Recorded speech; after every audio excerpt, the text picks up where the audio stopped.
He's 19 years of age.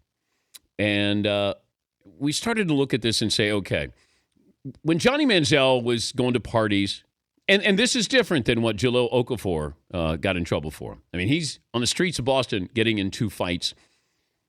He's driving 108 miles per hour, getting pulled over.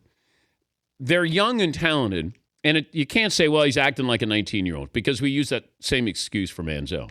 Well, he's a 19-year-old college kid. What do you expect? No, sorry, he's not. He's not a normal 19-year-old. He's a starting quarterback, Heisman candidate, or Heisman winner, going to parties.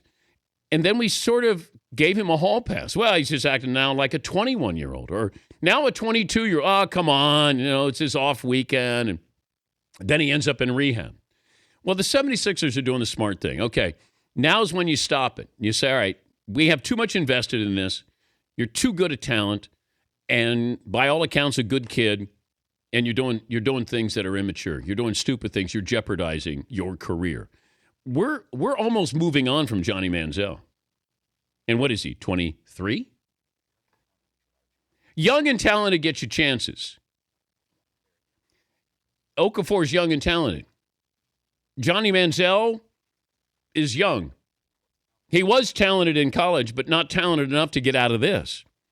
Because if he was a great quarterback or had the potential, he'd be playing. He'd still be playing. He'd be starting.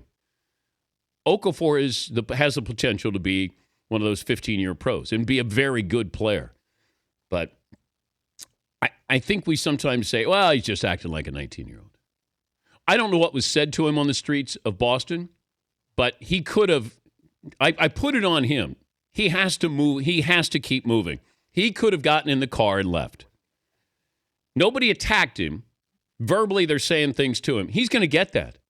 And if they know that you have a trigger point, they're going to continue to do that to him. I mean, Charles Barkley did that. He threw a guy through a plate glass window.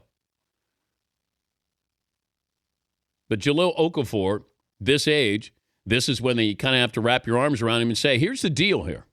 You're representing us. We're paying you to be a professional. Act that way. And don't let anybody validate this behavior by saying, well, he's young. He is young. But now's when you do something. So it doesn't end up like a Johnny Manziel situation. Yeah, Paul. Some people in the media were surprised that the Sixers took such a strong stance after the video came out yesterday on TMZ. A 2-game suspension for a kid only 5 weeks into his career. Do you think that that's what they're thinking? Let's end this right now. Well, I think the video played a large part in this. I mean, we're in the video age. And this is the second fight in the same night, and we had video of it. If you just heard about it, it's not the same story.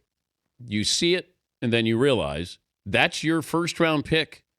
He's out there fighting on the streets after a game? Can't happen. Cannot happen.